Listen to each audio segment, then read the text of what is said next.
noite a todos e a todas. Meu nome é Luiz Paulo Pinho, eu sou um dos fundadores do Jus Brasil, um baita prazer estar aqui com vocês hoje à noite, ainda mais ao lado de duas pessoas que eu admiro demais. Queria deixar aqui já uma menção honrosa ao amigo Danilo Doneda, que não está presente com a gente, mas está fazendo muita falta. E eu não queria fazer mais delongas, tá? Eu não vim aqui para falar, eu vim aqui para escutar e aprender igual a vocês. Queria pedir para Ronaldo começar, por favor, e logo em seguida, Dr. Bruno. Obrigado, Luiz Paulo. Obrigado a B2L pelo convite. Obrigado a todo mundo que ficou até essa hora, né, para nos assistir aqui. Realmente é de grande importância esse evento e uma satisfação estar aqui compartilhando essa mesa com o Bruno Bione, que tem o livro Regulação e Proteção de Dados, o princípio da accountability. Acabei de ganhar uma cópia autografada, né, Bruno? Pode ficar tranquilo, não vou colocar no Mercado Livre, porque com certeza valeria muito essa cópia, mas o pessoal todo tem a oportunidade de pegar uma aqui com o Bruno Bione também, tá? Pessoal, eu vou fazer uma fala super rápida, tá, Luiz Paulo? Porque eu acho que a ideia é mais a gente conversar sobre todos os temas, enfim, relativos aqui ao nosso painel, da forma mais informal possível, tá? Então, eu queria falar só alguns pontos que eu acho que são importantes. Bom, primeiro ponto diz respeito à questão do poder judiciário e do uso da tecnologia. Eu tenho falado há bastante tempo sobre essa questão do GovTech, né? Tecnologia aplicada ao governo, tecnologia aplicada ao setor público. A premissa do GovTech é a seguinte: governo que não se transformar em plataforma tecnológica perde a capacidade de governar. Então, todo governo, todo o setor público como um todo, vai precisar se converter em uma plataforma tecnológica, porque não dá para ter, de um lado, uma sociedade analógica e, de outro lado, não dá para ter, de um lado, o governo analógico e, de outro lado, uma sociedade que é cada vez mais digitalizada. Eu até acho interessante sempre contar a história de que o termo cibernética, né, um termo que a gente fala, né, ciberespaço e assim por diante, vem do grego kebere, que significa governar. Então, a tecnologia em si, ela é uma forma de governança. E se o governo, né, o setor público, não assimila a tecnologia, perde a capacidade de governança. Então, acho que esse é o primeiro ponto. No Executivo, a gente tem uma série de desafios. Eu tenho muito obrigado agora pela implementação de uma identidade digital verdadeira aqui no Brasil, né? A gente sabe que o nosso sistema de autenticação no país e de identidade do país está em crise, porque todos os dados vazaram, é um problema gravíssimo, inclusive do ponto de vista da gente pensar a proteção de dados, mas o fato é, hoje você consegue saber o nome da pessoa, o nome do pai, da mãe, endereço, inclusive obter cópia e documento daquela pessoa, saber se ela tem participação societária, imóvel, número do celular do cônjuge, número do celular do pai, da mãe, dos filhos. Tudo isso na Deep Web, infelizmente acessível até por um canal como o Telegram.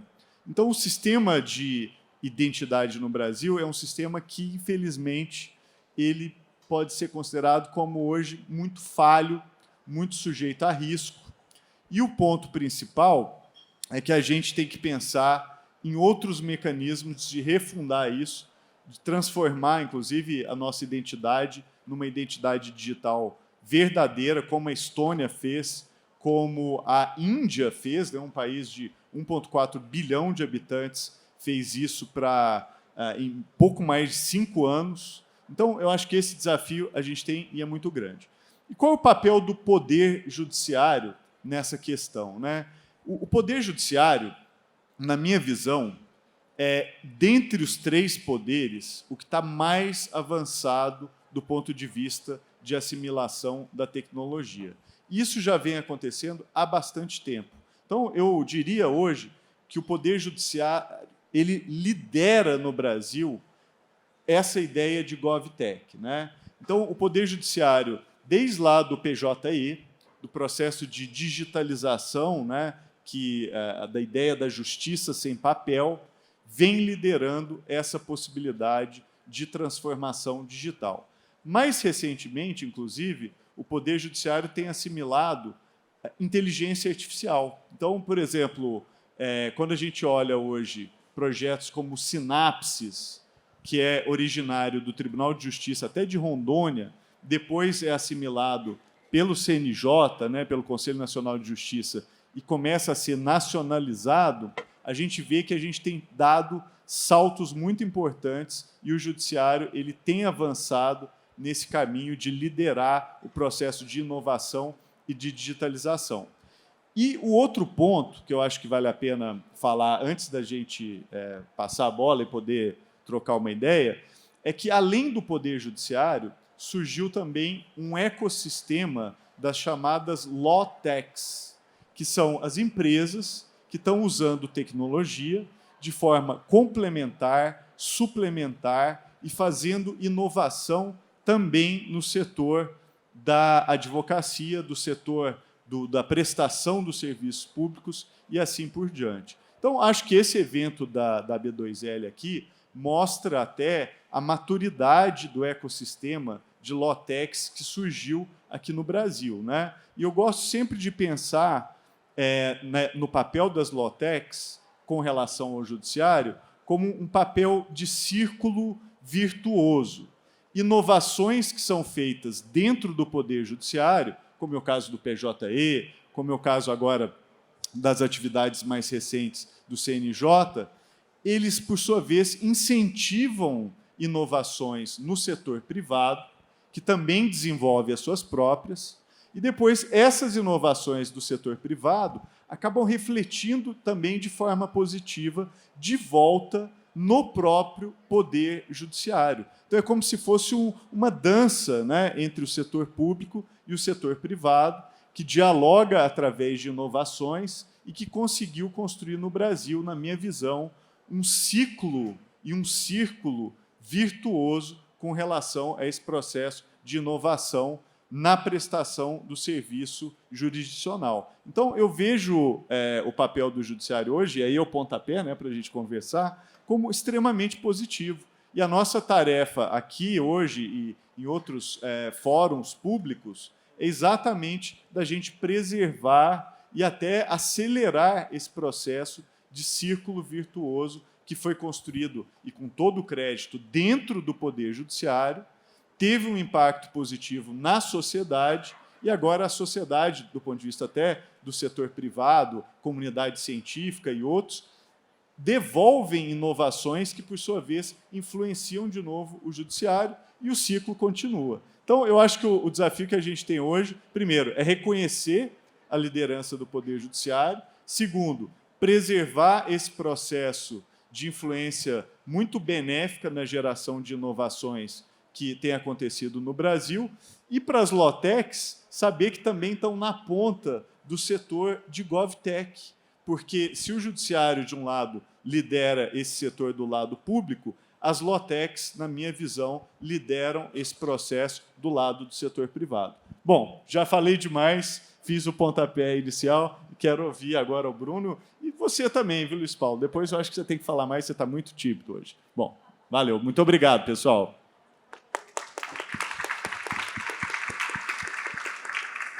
Só queria acrescentar um ponto ao Ronaldo. Eu acho que um dos grandes fatores, né, que terminam impulsionando todo esse ciclo virtuoso é justamente a cultura que a gente tem no Brasil de publicidade processual e de transparência. Porque quer queira, quer não, para que você consiga ter tudo isso, a gente precisa dos dados. E esses dados eles terminam vindo justamente da cultura de nossa própria Constituição. Posso até fazer um rápido complemento? Hoje, até de manhã, eu falei no evento da Oria, que é um fundo de investimento, e eu tenho escrito sobre isso também na Folha de São Paulo. O Brasil precisa de um plano nacional de dados. Tá? A mensagem que eu até falei na Folha no evento hoje é que o dado ele tem um papel tão mais importante do que o capital no processo de inovação. O Brasil é um país que, infelizmente, tem pouco acesso a capital, mas se a gente pensar um plano nacional de dados, a gente pode fazer com que o acesso a dados seja muito maior do que é hoje, e esse acesso ele vai ser muito importante para impulsionar o empreendedor brasileiro, inclusive as low-techs. E outra coisa, leis gerais de proteção de dados, elas têm que ser vistas sempre com duas funções. Uma função de proteção de direitos, que obviamente é essencial, mas a outra função é de fomento à inovação e de permitir que o dado circule. Tá? A Lei Geral de Proteção de Dados ela não é feita para trancar o dado. Isso se chama sigilo, é outra coisa. Você manter o dado trancado numa caixinha, isso é sigilo, é regulado de uma outra forma. Agora, a Lei Geral de Proteção de Dados, ela, uma vez cumpridos os requisitos, ela tem que permitir que o dado circule o máximo possível, porque é ele que vai gerar inovação, é ele que vai gerar processos como esse que a gente está descrevendo agora, e assim por diante. Então, muito bom você ter feito essa provocação, porque não só estou de acordo com ela, mas eu acho que a gente tem que pensar também o dado como uma das forças motrizes centrais se o Brasil quiser participar da economia do conhecimento. Capital aqui, a gente tem limites, mas acesso ao dado, se for bem planejado, pode ser uma força extraordinária nos próximos 4 anos, inclusive, para a gente conseguir gerar processos de inovação. Eu acho que não preciso falar mais nada, porque isso é expertise do Dr. Bruno, então, por favor. Legal. Bom, primeiramente, boa tarde a todos e todas. Queria muitíssimo agradecer o convite, é sempre um prazer reencontrar o Ronaldo, o Luiz Paulo e toda essa comunidade vibrante aqui também desse mercado de legal techs. Acho que o Brasil é um celeiro, né? E um espaço como esse permite a gente ter reflexões, acho que muito ricas. Eu queria fazer uma pequena nota de rodapé e já introduzir o tema. A gente está pensando em abertura de dados para uma justiça aberta, e pensar em justiça aberta é necessariamente um meio para alcançar uma série de outros fins.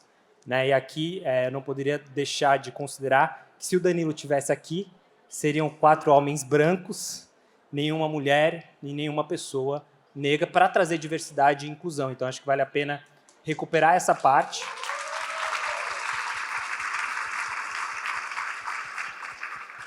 Porque isso está no centro do debate, por que a gente quer abrir dados. Né? Por exemplo, o Data Privacy, a organização que eu represento, que eu dirijo, que eu sou fundador, no início desse ano, a gente se habilitou para uma audiência pública no Tribunal Superior Eleitoral, onde o que se discutia era isso que o Ronaldo colocou.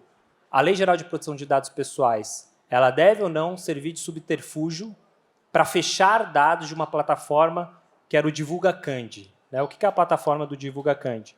É a abertura dos dados patrimoniais de candidatos e candidatas, que permite nós, enquanto sociedade, fazermos controle social sobre as suas respectivas candidaturas, se teve evolução patrimonial desconexa com aquela biografia daquele candidato, e outras coisas muito importantes, como, por exemplo, do tipo, será que aquele fundo partidário que está sendo utilizado por um determinado partido político está realmente direcionando isso para candidaturas de mulheres, pessoas negras, assim por diante? Então, acho que esse ponto é bom de ser rememorado para a gente entender que essa ideia de justiça aberta é um meio, mas não um fim em si mesmo. E, a partir disso, eu queria recuperar isso que o Ronaldo colocou e que está no centro do debate do que a gente passou nos últimos 2 anos, que a Lei Geral de Proteção de Dados Pessoais ela tem servido como um espantalho para fechar dados em diferentes esferas, desde o executivo, do legislativo, e também pode vir a acontecer ou não no próprio Poder Judiciário. A gente tem que desmistificar isso. Né? A Lei Geral de Proteção de Dados Pessoais, tal como a Lei de Acesso à Informação, foi uma vitória da sociedade brasileira a partir de 2011, sobretudo com perspectiva de transparência ativa, elas têm uma mesma racionalidade e um mesmo fim: reduzir a assimetria de informação. A Lei Geral de Proteção de Dados Pessoais, como o Ronaldo colocou, ela não serve para trancafiar o dado, mas ela serve para que haja uma circulação, mas uma circulação responsável, íntegra. Por isso que você tem que cumprir com os princípios da Lei de Proteção de Dados Pessoais, por isso que você tem que encontrar uma hipótese autorizativa, que é quase como se fosse um sinal verde para organizações públicas ou privadas poderem tratar os dados. E, nesse sentido, a Lei Geral de Proteção de Dados Pessoais ela foi, sim, bastante celebrada, porque ela trouxe segurança jurídica para nós, cidadãos, que temos direitos ali afirmados, e também, sim, para organizações públicas e privadas que hoje encontram na Lei Geral de Proteção de Dados Pessoais um verdadeiro manual de instruções de como serem éticas, responsáveis no uso desses dados. Então, a gente está hoje no Brasil num ponto de inflexão de duas políticas públicas, uma de transparência e uma de proteção de dados pessoais, que talvez dentro de um guarda-chuva maior seja isso que o Ronaldo esteja chamando de uma política de dados, onde que isso tudo precisa ser harmonizado. E se a gente não conseguir partir do pressuposto que as duas servem para reduzir a simetria de informação e, portanto, de poder, a gente está fadado ao sucesso. A gente precisa recuperar essa narrativa e trabalhar ela do ponto de vista de interpretação jurídica, mas também de como que a gente pensa inovação. Porque se a gente for refletir e sair de um ponto básico, ambas as leis elas procuram habilitar que terceiros possam se valer desses dados. Por exemplo, o princípio da publicidade processual. Ele não serve apenas para as partes, ele não serve apenas para as entidades essenciais do sistema de justiça. Ele serve para que a sociedade possa fazer um controle social. Isso é parte da cláusula do devido processo. Então, quem que pode se habilitar para conhecer os dados, as informações ali? Terceiros, nós, sociedade. O que a Lei de Acesso à Informação fez em 2011? Sociedade civil tem que enxergar o poder executivo, o poder judiciário, o poder legislativo, porque ela pode, ao exercer controle social, também inovar em cima desses dados. Por exemplo, Serenata do Amor, que teve aquele bot maravilhoso, que ao consumir os dados abertos do Poder Legislativo, conseguiu encontrar escândalos de corrupção e direcionamento de verbas que não estavam sendo revertidos para a sociedade brasileira. Então, eu gostaria de deixar essas primeiras notas, porque se a gente conseguir compreender o pano de fundo dessas três coisas que nós estamos discutindo, por que existe o princípio constitucional da publicidade processual? Por que existe uma lei de acesso à informação? Por que existe transparência ativa? E por que existe a Lei Geral de Proteção de Dados Pessoais?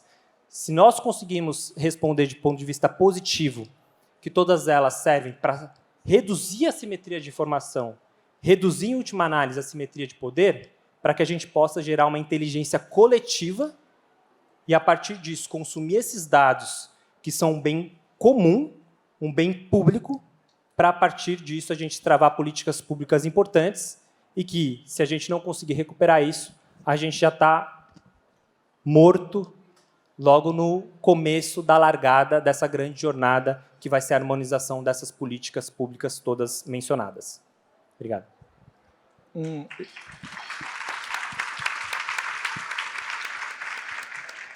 É interessante que eu sempre vi a LGPD exatamente como uma cartilha, que uma vez seguida, você sabia exatamente o que você pode fazer e o que você não pode fazer.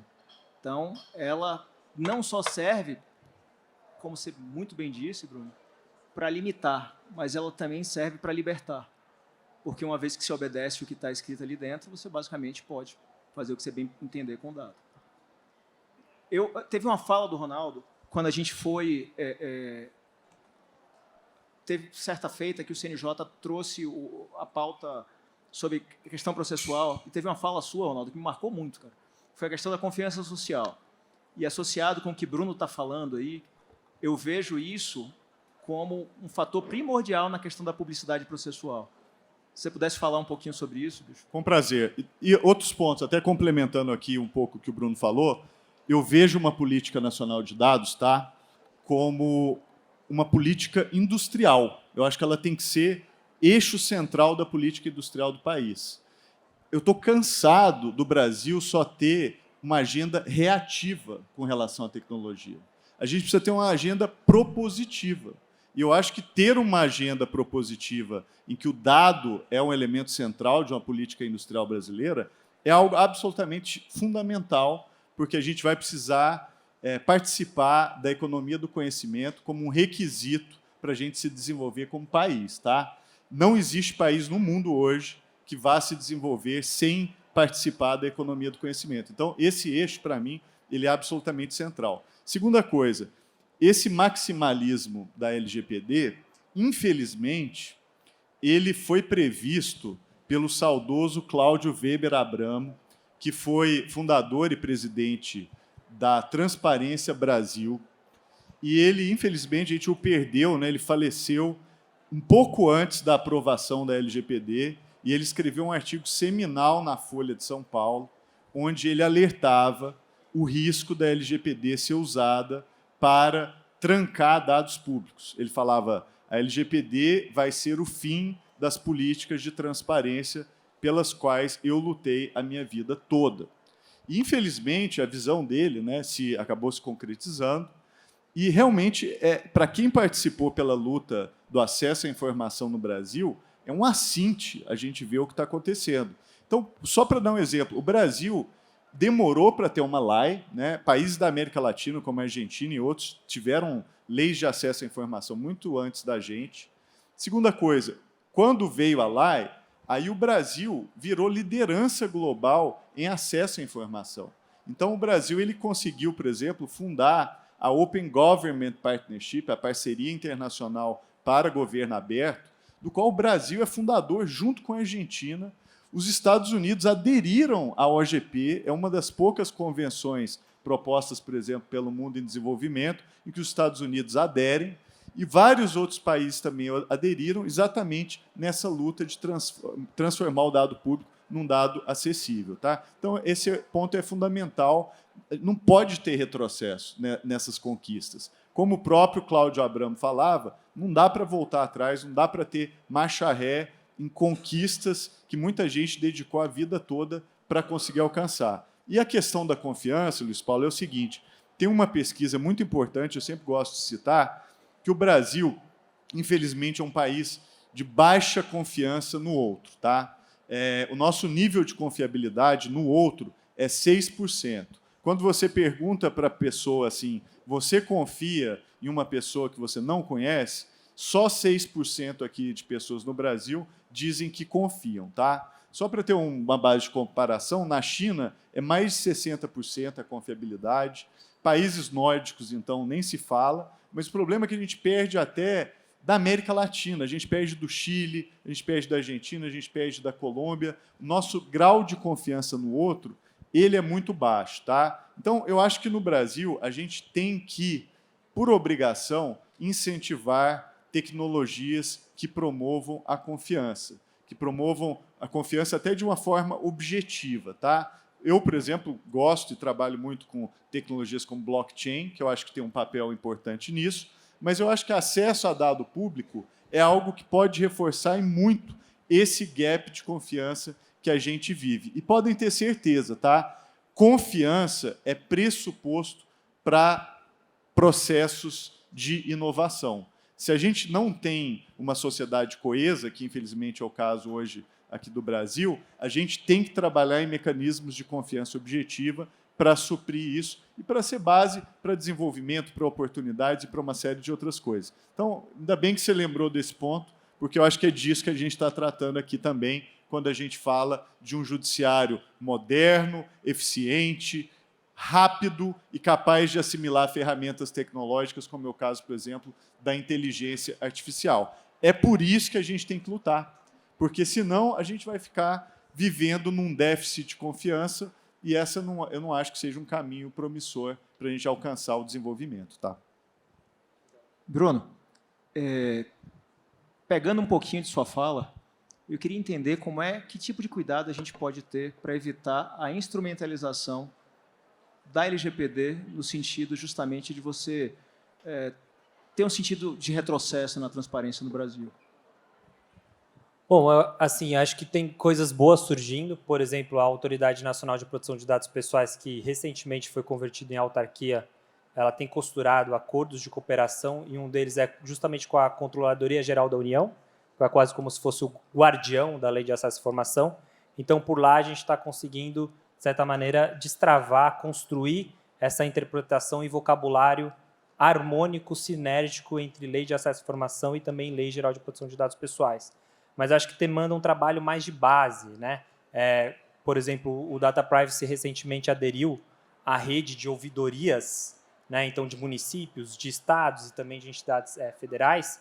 E realmente, isso que o Ronaldo descreveu, que era o receio do Cláudio Abramo, ele aconteceu na prática. Né? Quando você vai falar com o gestor público lá na ponta, ele tem receio se ele pode ser, de alguma maneira, responsabilizado caso ele abra aquele dado assim ou assim assado. Então, acho que a gente tem que primeiro fazer um trabalho mesmo de base, de mostrar que a Lei Geral de Proteção de Dados Pessoais não é inimiga, mas, como eu costumo brincar, amiga da Lei de Acesso à Informação, e, a partir disso, costurar alguma coisa que sirva de orientação. Eu acho que a gente tem que romper a questão, não é se os dados devem ser abertos, mas como que eles devem ser abertos a partir de uma perspectiva mínima de salvaguardas, né? E aí, por exemplo, um instrumento que a Lei Geral de Proteção de Dados Pessoais traz e que já foi bem modelado, bem costurado por Barcelona, por Seattle e outras mais, é um relatório de impacto da proteção de dados pessoais que tenta contabilizar os benefícios, mas também os riscos com aquela abertura daqueles dados e tomar, então, uma decisão que ela seja informada, baseada em evidências. E aqui acho que tem um último ponto que é importante destacar. A Lei Geral de Proteção de Dados Pessoais, não só a brasileira, mas qualquer outra ao redor do mundo, se a gente for buscar a veia histórica de todas elas são, por assim dizer, filhas do movimento de gestão pública baseada em evidências, ou seja, não em achismos. Então, seria realmente quase como se fosse ser contraditório e trair a história das leis de proteção de dados pessoais, mobilizar ou instrumentalizar ela para fechar dados, porque o receio de quando começaram a existir essas leis de proteção de dados pessoais foi para que tivessem condutas mínimas, regras mínimas, para que o próprio Estado, que naquele momento era, digamos assim, o grande utilizador, consumidor daqueles dados, se ele começasse a utilizar dados de maneira irresponsável, ele se veria o quê? Vendido, sem aquele ativo mais importante para ele construir o quê? Políticas públicas baseadas em evidências. E que naquele momento era um estado de bem-estar social. Como que você vai entregar um bom transporte público lá na ponta? Como que você vai entregar uma boa política de saneamento lá na ponta? Se você não conhece o cidadão, se você não extrai dados pessoais deles e transforma em estatística, você tem um Estado em curto-circuito. Então, é importante a gente também rememorar um pouco essa história e, de novo, essa veia, essa alma normativa da Lei Geral de Proteção de Dados Pessoais, da Lei de Acesso à Informação, e entender que acho que é isso que a gente precisa mobilizar agora. Esse conhecimento que não necessariamente é novo, mas que precisa ser traduzido, sobretudo, por aqueles que foram, digamos assim, terrorizados com a Lei Geral de Proteção de Dados Pessoais. E aqui mais uma nota, né? Alguns países, principalmente do norte global, eles tiveram um movimento de construção de políticas públicas e também da moldura legislativa distinto do nosso. O que veio primeiro? Veio uma Lei Geral de Proteção de Dados Pessoais e depois uma Lei de Acesso à Informação. Isso permitiu que, no caminhar cronológico, você pudesse harmonizar melhor essas duas políticas públicas. A gente fez o caminho inverso no Brasil, né? Primeiro a gente passou uma Lei de Acesso à Informação e depois veio uma Lei Geral de Proteção de Dados Pessoais. Então, isso também explica um pouco o contexto do que a gente está passando aqui, especificamente no Brasil. Ronaldo, a gente está num processo tentando entrar na OCDE. E eu acho que isso termina se misturando com a questão da confiança social. Como é que se comporta a confiança do investidor? Como é que se comporta a parte econômica, a parte social, com movimentos desse tipo de fechamento que vão completamente contra o histórico de transparência, o histórico de publicidade que a gente tem dentro do Brasil? Queria que você trouxesse um panorama para a gente do que você vê como risco, do que você vê... o que pode acontecer se a gente seguir nesse caminho? Então, Luiz Paulo, eu acho que assim, o Brasil, você falou bem, está tentando entrar na OCDE. O que eu gostaria de ver é a OCDE convidando o Brasil a entrar, exatamente pela inovação que a gente é capaz de produzir, especialmente no setor público, se a gente conseguir ter um norte, conseguir ter um plano, conseguir entender o poder de transformação que a gente pode ter com uma política industrial inteligente, pensando no século XXI e assim por diante. Então, o que eu gostaria é que daqui a 3 anos a OCDE que estivesse implorando ao Brasil para que ingressasse nos seus quadros e não o contrário. Tá? E quando eu falo de política industrial, às vezes parece uma coisa um pouco abstrata, especialmente quando eu relaciono isso a dados, mas vou te dar só um exemplo, tá, do que eu acho que o Brasil poderia fazer. Por exemplo, o Brasil tem a nota fiscal eletrônica, certo? Esse sistema é fantástico, é inacreditável. Eu não conheço nenhum outro país que tenha um sistema de nota fiscal eletrônica centralizado como o que a gente tem aqui. Se a gente pudesse pegar a nota fiscal eletrônica e os dados, né, dessas compras, e conseguir tratar esses dados, claro, respeitando a LGPD e tudo que a gente está discutindo aqui, a gente teria uma ferramenta de política econômica, macro e micro, como nenhum país do mundo tem. A gente seria capaz de detectar variações de preço, competitividade regional, uma cidade, um município está conseguindo produzir um produto muito mais barato que outro. A gente teria como medir oferta, demanda, modelos preditivos do que vai acontecer com a economia do país, medir a inflação de uma forma granular, como a gente nunca pensou no mundo, você entendeu? Então, isso colocaria o nosso país na liderança e não na posição de pedinte, de estar ali querendo entrar na OCDE. Eu acho que a gente tem que desenvolver mecanismos e produtos, inclusive com dados do Poder Judiciário, do Poder Executivo e do setor privado, para que a gente assuma a liderança nessas questões, sem abrir mão da LGPD, sem abrir mão das conquistas que a gente já teve, mas tendo uma política altiva e que permita que o país realize a sua vocação de inovador que a gente é. Então, acho que esse é o ponto. É isso que eu queria ver acontecer aqui no Brasil. Tá? Bem, pessoal, estou vendo aqui que o tempo está esgotado já.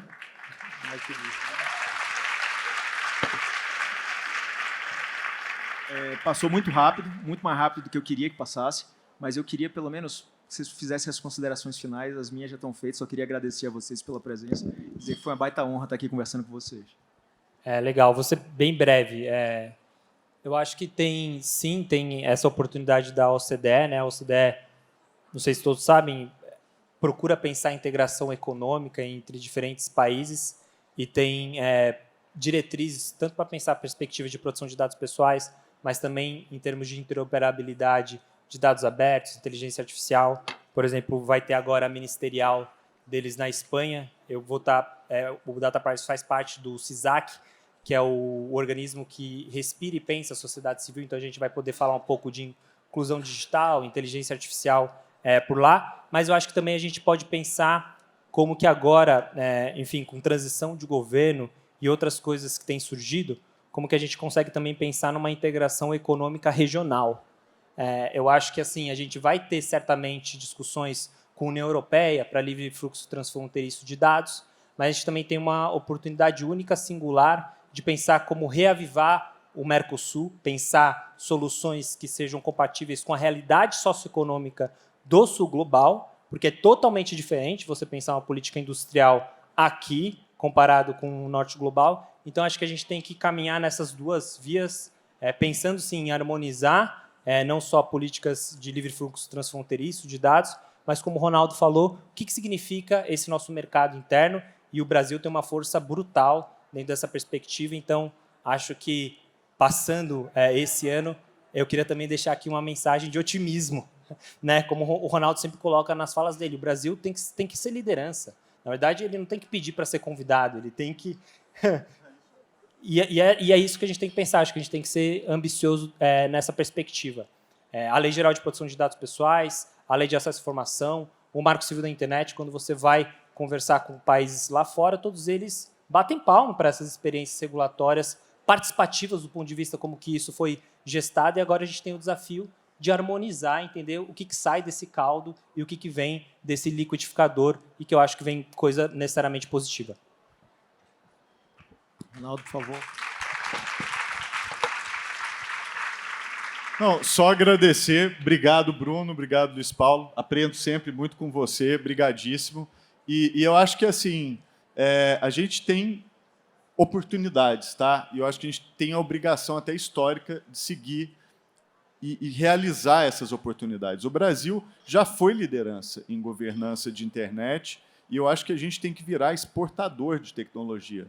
A gente faz tanta coisa incrível aqui e as law techs, eu acho que são um grande exemplo disso. Tem muita tecnologia de gente que está aqui nessa sala agora, que foi desenvolvida, que é produto de exportação do país. Então, a gente tem que seguir nesse caminho, tá, pessoal? Eu acho que todo mundo que está aqui está participando exatamente dessa ideia de política industrial construtiva e não reativa que a gente precisa construir aqui no Brasil. Então, só encerro dizendo que acompanhe, por favor, as atividades da Comissão de Tecnologia da OAB, da qual eu sou presidente, as atividades lá do Instituto de Tecnologia e Sociedade, o ITS, do qual eu sou cientista-chefe. Tem muito curso, muita coisa interessante lá, e através desses canais a gente espera contribuir um pouquinho, né, Bruno? Tal como o Data Privacy, na construção dessa visão de um Brasil moderno, tecnológico e que seja capaz de participar da economia do conhecimento. É isso aí. Obrigado, pessoal.